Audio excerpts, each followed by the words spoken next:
been playing? I played a game Tom hates. What's that? Oh, I played Gris, which I thought was Gris, but it's not Gris because it's a Spanish studio, and Gris is also Spanish for gray. Okay, all right. Isn't this? I thought it was French for some reason. It looks French. Isn't this the artsy fartsy game that everyone thought was right up Tom's alley and he bounced on? Yes. Okay. Yep. And I Artsy played it fartsy for like 2 hours and fucking hated it. Dude, you were like halfway done, honestly. Yeah, I know. But, I know. I couldn't finish it. Like literally every time I would try to play it, I fell asleep. Oh, that's amazing. I mean, that was I games I love like. artsy fartsy games. Like Dear Esther is one of my favorite games of all time, but this wasn't even like pretentious enough to be good. I loved it. Really? Okay. I played it in one sitting. It took about 3 or 4 hours. So give me a crash course. I can't remember exactly what the what the game is. I guess narrative of the story is it's basically just about loss and grief and coping. Okay. And it's a whole, basically everything seems to be kind of, I mean, it's all metaphorical, right? There's no specific narrative. It's not this specific character died and these events happen and this is how this character is dealing with it. It's more of like, it seems more in a broad sense, like a visualization of the feelings and steps that somebody would go through during those times. Okay. So the most criticism the game got is definitely gameplay because it's very easy. Is there gameplay? Yeah, there's gameplay. Okay. Like, I always have to ask when it's some of these artsy pretentious games. Dear Esther has no gameplay. You walk. Yeah.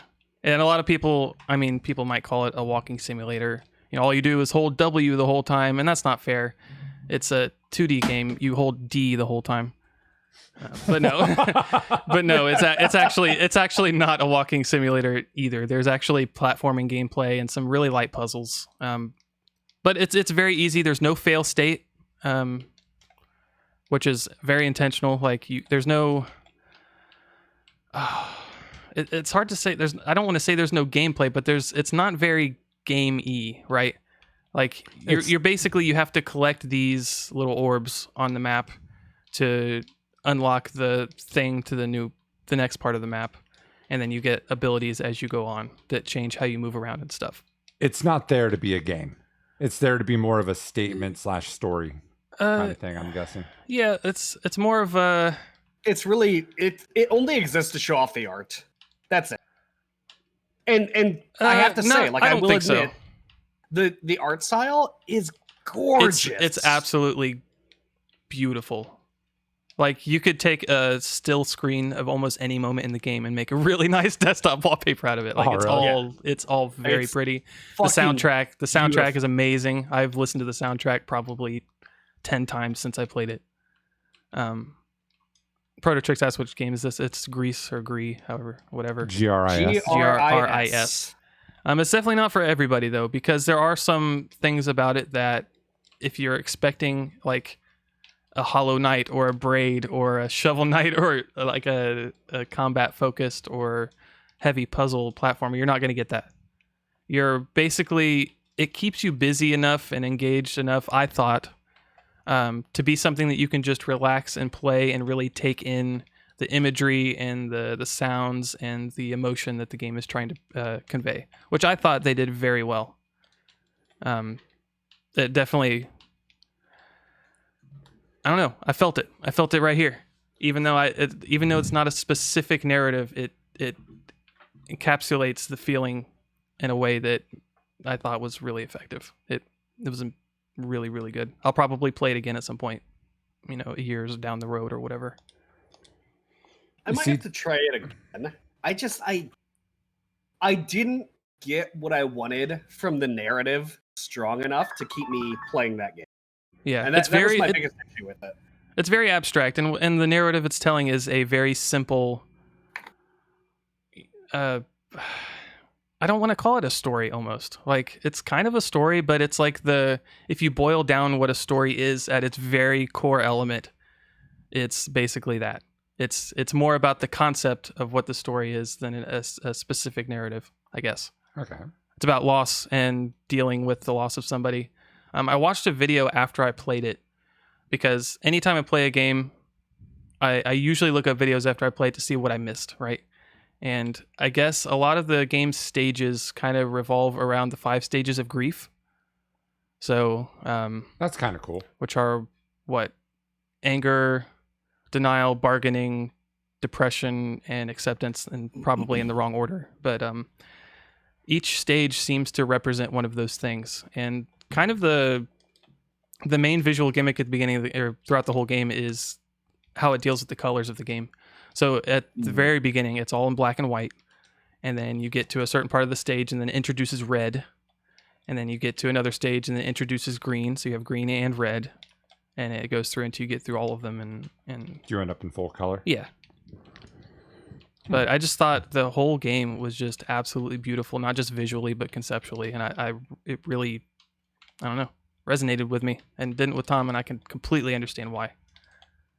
It got a lot of awards. Like, yeah, don't let my opinions ever stop you from playing a game that you think you'll like. You'll miss out on some good games. I am absolutely a fan of those artsy fartsy games, and this one just did not connect. And see that blows my mind because, like, to me, there's a cross section of artsy fartsy narrative and gameplay, and I think Braid was the perfect intersection to me. Yeah. And anything more on the artsy spectrum tends to start dipping out for me, and I know it gets into you territory. So to me, like, I would have sworn this would have been right up your fucking alley. Well, there are different types. Dear Esther, the quote walking simulators, I fucking eat that shit up. I love those games, if you can call them games. Yeah. Well, those games also have like very defined narratives and stories too. Like it's more specific. Yeah. This is more all along the lines of like, if you're going to like this game, you have to be somebody that could go to an art gallery and just look at art and enjoy it, for one. Its entire narrative is kind of like the subliminal narrative to Hellblade. Is that kind of fair to say, where it's more of a process or something like that? I mean, Hellblade was one big giant metaphor, but it had more defined events. Yeah, like even the things that happen during the game that they show you is all pretty abstract. Okay. So Predatrix calls out, he just listens to the opposite of what I say, which is actually a great way to buy games. That's like, a great way to live life. Yeah, if you do the opposite of everything I do, you're probably in a pretty good spot. Yeah. So I've been thinking about this game a lot this week because I knew I would have to talk about it, and I have to like put what I think about it into words, which is kind of weird because of the nature of the game. So imagine you want to make a sad song, right? What would be the first thing you do? You write sad lyrics about a subject matter that's very sad. But you can make sad instrumental music without any words at all because it's not necessarily about what it's saying, it's about the feeling. So, you can put in a violin and a piano at a slow tempo, playing at a minor key, and you can give that feeling of sadness without having a story that makes the sadness, right? Yeah. So the opening of The Last of Us is incredibly sad because of what happens, and you can put yourself in that position or whatever, and obviously it's devastatingly sad. That scene is horrible. But this is more of like trying to conjure that feeling without necessarily putting you in a position. It's like there's less circumstance for the feeling and more so a representation of the feeling. Does that make sense? Yeah. Yeah. It makes sense. I can see where something like this would be hard to put into words, though. Yeah. It's more of you just have to experience it. Yeah. But I think it was well put together enough with the visuals and the music and stuff, which I think was very key. For a game like this, you have to have that visual and audio element to it to pull it off, I think. So hats off to the art designers and stuff too. Like not just the fidelity of the art, but like the actual design of the art is gorgeous. All right. Makes sense. As far as like art style, music, colors, the actual graphics, the drawing, everything, there's nothing about that game that isn't fucking gorgeous. Mm-hmm. It's sad. It has like triumphant moments. It has kind of dark stuff. Not a lot, but I don't know. It was great.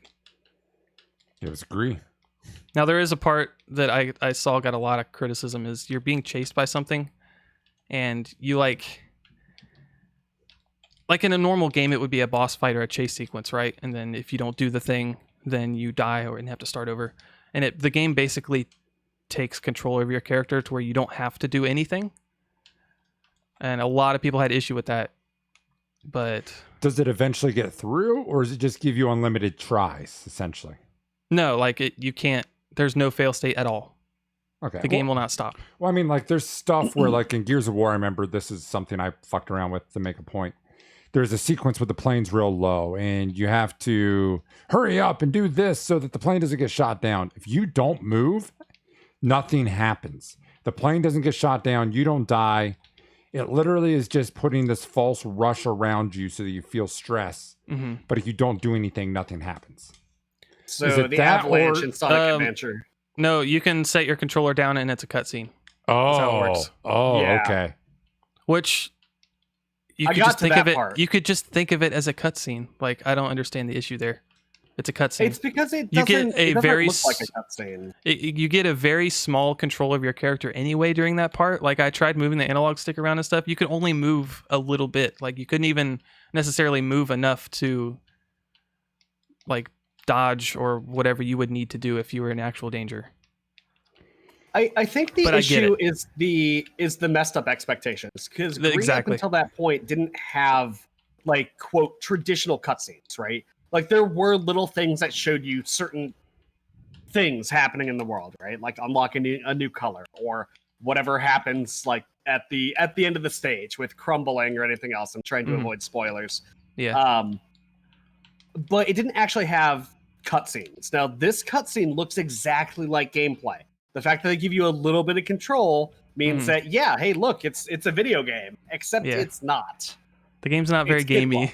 So anybody that's coming into it expecting like a fun gameplay experience, it's not going to be it. It's a get fucked kids kind of scenario. Kinda, yeah. Which I have no problem with. I mean, I shouldn't say it that way. If a game designer wants that, I don't see that as being an issue in the game. Mm-hmm. Like, to me as a whole, the whole game's an issue. But in general, if you're going to do that, I don't think it's a bad thing. And honestly, it's been something that's happened in games for a long fucking time. Looking at you, Sonic.